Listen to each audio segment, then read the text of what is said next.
Hello guys! Welcome back to my channel! Alright, ang tanong ng mga tao na nakabili ng DMCI nung mura pa siya. Kailangan ko na bang ibenta ang aking DMCI? Sasagutin po natin.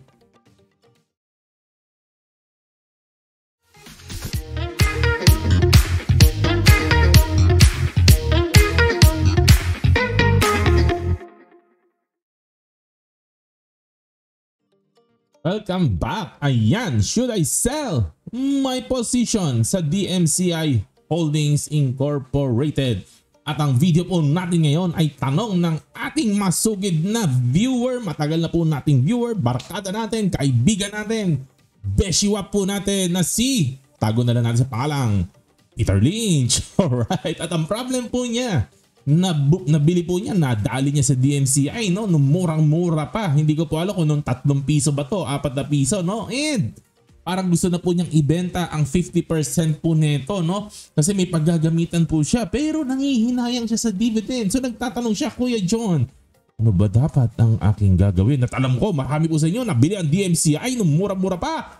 At gusto nyo malaman kung pwede na ba itong ibenta ngayon. At ang lagi ko pang paalala po sa inyo, mahirap po na problem ang pagbenta. Selling is a much harder strategy or a much harder problem than buying. Kasi yung pag-buy, pag marunong ka ng valuation, no? Marunong ka ng konting valuation, madali lang po kasing problem yan kung kailan ka bibili. Pag mura, pag nag-dip, pag bumaba sa buy below mo, bili ka na. Pero yung pagbenta, ang hirap po niyan. Kailan natin ilalak ang ating gains, no? And sabi nila, kahit daw si Warren Buffett, pumapalpak po dito kung kailan siya magsisell kasi talagang mahirap na problema po ito, no? Actually, may mga positions nga po si Warren Buffett na napaaga siya ng ilang buwan or 1 year lang o 2 years lang. Sana na doble pa niya yung pera niya, kaya lang napapaaga rin yung pag-sell niya, kaya mahirap po na problem po to. Even the great Warren Buffett, no, ay nahihirapan po dito. And it is more difficult sa Pilipinas kaysa sa US, no? Kasi sa US sometimes napapadali po ang kanilang decision making kasi sa laki ng capital gains tax po nila. Kasi po pag nagka-capital gains tax po sila, no, parang yung pag binenta nila sa laki ng capital gains tax, para sila naka-experience sa market crash at ang laki-laking portion ng kanilang earnings ay na-wipe out. So sometimes tinitiis na lang nila na hindi ibenta, no, kaysa mag-suffer sila ng pagkalaki-laking tax. Pero syempre sa Pilipinas iba po ang case ng capital gains, so it's even a harder problem po sa atin kasi mas mababa po ang friction po sa Pilipinas, no? Alright, so ang mga billing ko lang po, mga consideration, no, na maaari nyo pag-isipan ay ipepresent ko po sa video na to. Number 1, ang gusto ko po sabihin po sa inyo, winners always win. Kasabihan po ito sa stock market, winners always win. Ang mga company na nagpakita talaga ng magandang track record at lumago in the past few years, talagang lago sila ng lago. Ang sabi po nila, they will continue to win, they will continue to grow. Bakit? No, kasi magandang business nila, they have strong business, they have capable management. Kaya they will keep on growing kasi may momentum and they are doing something right na yung mga competitor nila are doing something wrong na hindi sila makakatch up. Yun po ang ganyan. Kaya sabi po nila, winners always win, no? At tingnan nga po natin ang revenues ng DMCI. Huwag nyo na pong tingnan yung 2022, no? Tingnan na lang po natin from 2000 and 2019. Ano po masasabi po ninyo sa graph po nito na kanilang revenues? Ano naman ang masasabi nyo sa kanilang balance sheet? Lumalaki ba na lumalaki ang kanilang balance sheet? Nadadagdagan ba na nagdadagdagan ang kanilang asset na attributable sa shareholder? Ang ganda po ng graph, ano po, ng revenues at ng kanilang balance sheet. Ayan, no? At kung titingnan natin ang kanilang assets, ang gaganda po, no? Ang kanilang asset, 240 billion ang kanilang asset, no? And out of that, ang current asset nila, 144 billion. At tingnan nyo naman sa bandang ilalim, property and land, 57 billion. That is 200 billion out of 240 billion. Para lang po sa akin, parang napaka-solid po nito. At tingnan nyo naman yung cash position po nito. 28 billion as of 2022, no? Ayan. Wala pa kasi, di ba lumabas yung 2023? Inaabangan ko nga po, no? Pero sana lumabas para makita natin in the future videos, no? Number 2, na consideration na kailangan po ninyong ipag-isipan, no? Before you sell your stock, no? True value takes time to unlock. Ang value po ng isang stock takes time to unlock. Bakit ko po sinabi? Lagi ko pong binabanggit po sa channel po natin, ang mga business deal, no? Kapag nakikipag-usap yan, nanliligaw ng kliyente, nakikipag-usap, may mga projects po yan at iba-iba. It takes years. Hindi po mabilis magtayo ng business, o hindi po mabilis na makipag-negotiate po, no? So, it takes years bago po lutuin ang mga ito, no? And in months or few years, sometimes wala tayo masyadong makikita ang changes, no? Napakaliit na mga changes in months or years. Kaya nga po, minsan, no, sila Warren Buffett, sinasabi nila, hindi naman nila talaga tinitingnan yung month to month or every few years. Na matagal sila magtumingin, no? Matagalan talaga. Kasi matagal bago mo maramdaman yung mga pagbabago. Kasi yung mga niluluto niyan behind the scenes, matagal po talaga bago mag-materialize, no? Pero if you look at things, no, 20 or 30 years later, ang dami na pala nangyayari. No? So, and you have to consider po, no, historically po, no, basahin niyo po ang maraming articles po, no, in investing.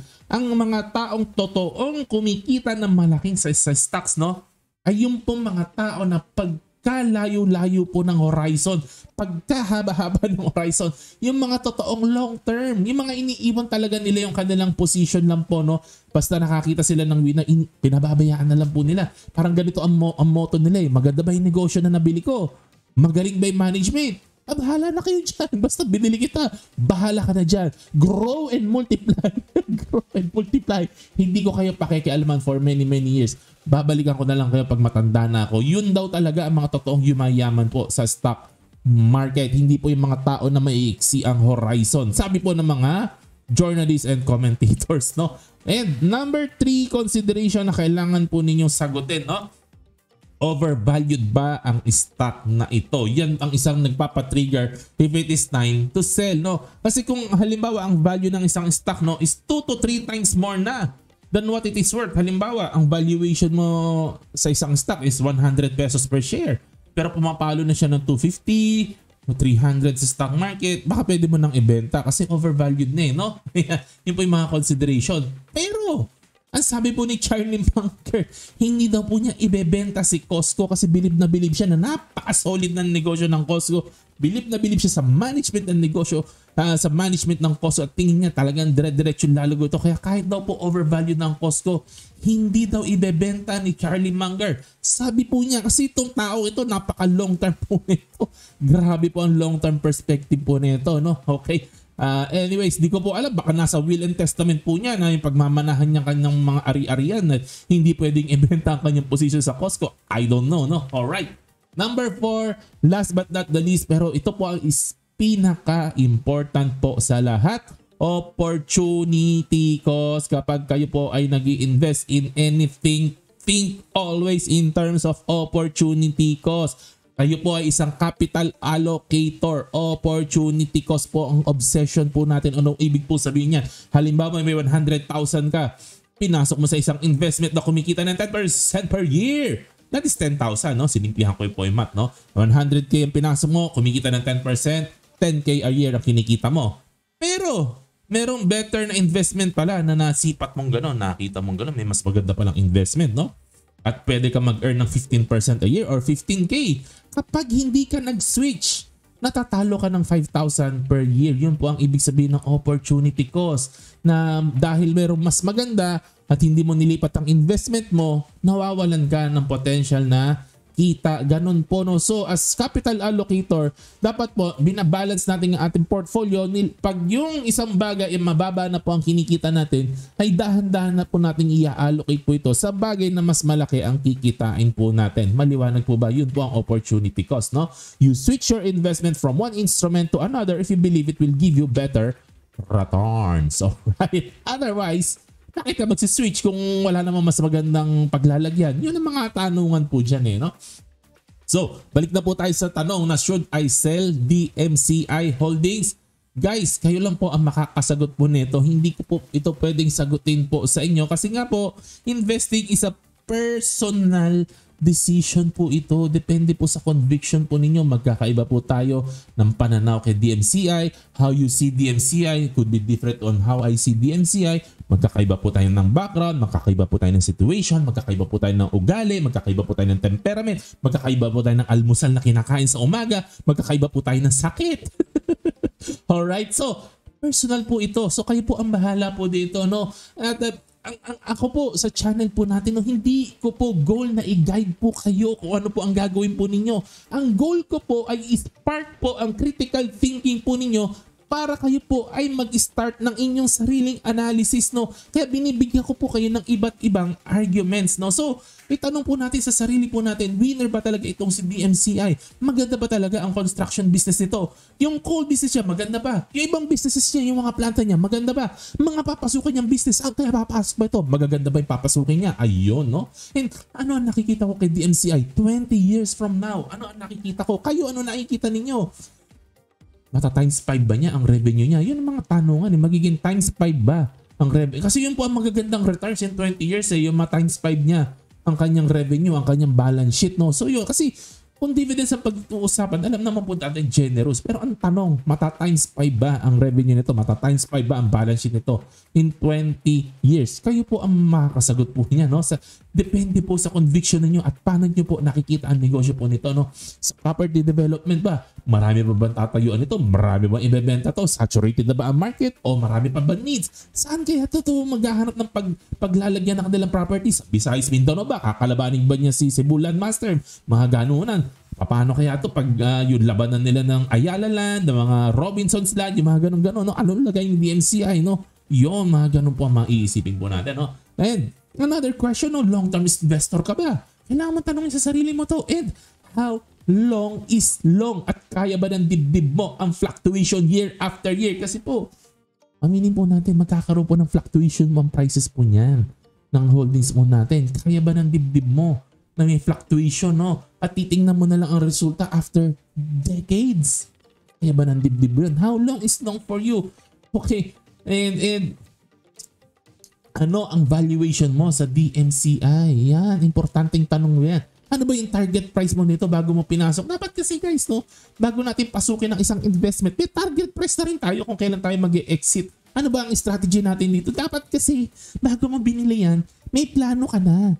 Ibebenta mo ba? I-keep forever mo. Kung ibebenta ko rin to after some time, ano ang target price ko? Mga ganunan po eh. Dapat initially pa lang bago natin binili. May ganun na po tayo eh. So ngayon, kung hindi mo nagawa yun, di tanungin mo na sarili mo ngayon, may target price ba talaga ako o gusto ko itong hawakan forever? Ano ba ang valuation ko dito? Overvalued ba ito? Yun, ganun, no? Alright, no? At lastly, tanungin natin sa sarili natin, may paglalagyan ba ako ng pera pag binenta ko itong DMCI? Saan ko ba ilalagay ito? Mas superior ba ang returns nung kaysa sa binibigay ng konsuni sa akin?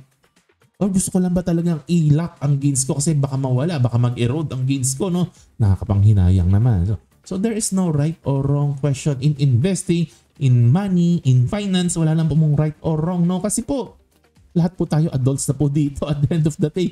Kailangan comfortable po kayo sa inyong decision. Dapat makakatulog kayo ng maayos. Walang takot, walang pangamba, walang pagsisisi. Iyon po dapat, no? Like, wala pong right or wrong. Huwag po kayong matatakot and be honest with yourself. Be honest kung sino po kayo. Aminin niyo po kung sino po kayo. Huwag po tayo magpapanggap. Huwag natin sabihin long-term investor tayo kung hindi talaga tayo long-term. Baka medium long-term lang tayo. Baka active investor talaga. Baka active trader talaga tayo. So be honest with yourself, no? Kasi kung ano talaga ang ating psychological makeup, edi ipantay po natin sa strategy na gagamitin po natin. Ganun lang po, no? Be honest with yourself at sagutin po natin. Walang right or wrong. Huwag po tayong matatakot, no? And facts lang po, konting facts na naiisip ko lang po, DMCI looks cheap. Para sa po sa akin na it looks cheap. Kayo po, ano po sa tingin ninyo?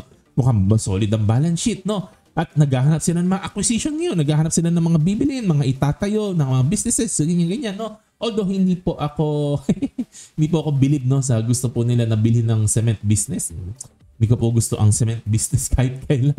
Napakasalimuot na negosyo po niyan. Pero another fact po sa company ito, mabait at magaling ang management. Alam naman po natin po yan, no? So, yun po yung mga facts na nakikita po natin, no? And ako po, personally, wala po akong DMCI. Disclaimer po, wala akong DMCI. Bakit wala akong DMCI, Kuya John? Tagal-tagal mo na nire-review to. Kasi nga, butthurt ako. Kasi hindi ko to nahuli nung mura pa. Hindi katulad nyo. Mura-mura ninyo nabili. Eh ako, wala. Nabubuisit na ako. Naiinis ako. Nakihilaya ako. Ingit na ingit ako sa inyo. Nabili nyo ng mura. Mga pambihira kayo. Baka kayo ang mga viewers ko tapos kayo ang nakadali ng mura ako, nahuli. Wala eh, natulog ako sa pansitan niya, no? Hindi ko po napansin, wala sa radar ko dati po yan. Pagsisisi po natin. Pero pinag-aaralan pa rin po natin kung pwede pa tayong humabol, no? Ayun. Baka alam na natin, no? Bahala na. Alright. So, yung dividends, hindi ko rin nahuli nung malalaki pa dividends. Alam naman natin yung mga next few dividends ito, hihina na, no? Pero, no? If you really want to try and sell, kung talagang malakas po ang urge ninyo na ibenta, pero hindi nyo alam kung paano, why not? Do it slowly, no? Magbenta lang kayo ng 1, 2, 3%, no? Or maximum 5%. At saka nyo ilipat, i-switch dun sa gusto po din yung bagong investment. So why not do it slowly? Bakit kayo, hindi naman natin kailangan magmadali, di ba? Kasi sabi nyo naman, long term tayo. Kahit naman medium term ka hindi naman tayo talaga nagmamadali. So bakit hindi mo gawin dahan-dahan? And then tignan mo yung result kung mas maganda yung mangyayari doon sa bagong investment mo. And then kung mas maganda, edi dahan-dahan mo nang ilipat. Pwedeng ganun po, no? Or if hindi mo naman kailangan ng pera, bakit hindi mo na lang iwan ito? Nadali mo naman ng 3 pesos per share ito. Di gusto mo, ibenta mo na lang yung yung puhunan mo nung nabili mo to. Halika. one port, no? 25% ng portfolio, di balik taya ka na. Then iwan mo na yung the rest kasi tubo mo na yun. Di iwan mo na forever. Tubo mo na naman yun di ba? What if, no? Ganun ang gawin mo. And then reinvest mo na lang yung dividends kung may dividends yun. Tubo mo naman yun. Yung tubo, nagdi-dividends i-reinvest mo na, i-reinvest. Iwan mo na siya and see what happens. Pag 70 ka na, malapit-lapit ka na rin dyan, no? Next winter. Joke lang, please. Kunti na lang mga thunders na kasi tayo. Malapit-lapit na tayo sa figure na yan, no? Saglit na lang na antayan. Why not iwan na lang natin to si DMCI? Ideas lang po, ha? Binibigyan ko lang po kayo ng mga critical thinking, mga tanong na pwede natin itanong sa ating sarili. At yun lang po ang kwentuhan po natin ngayon, no? As usual, no? Hindi po ako financial advisor at hindi po ako advisor, hindi rin po ako guidance counselor, no? Hindi rin po ako psychologist, hindi po ako professional trained sa finance, no? At po to'y hobby ko lang po at binibigyan ko lang po kayo ng mga arguments, no, na maaari po ninyong pag-isipan, pero ultimately it's your personal decision, so do your own research lang po, no? Okay, mga disclaimer, basahin nyo na lang po. Like, subscribe, share, hit na notification bell, kwentuhan tayo sa comment section down below. To God be the glory. Happy investing. God bless po sa inyo. Bye-bye.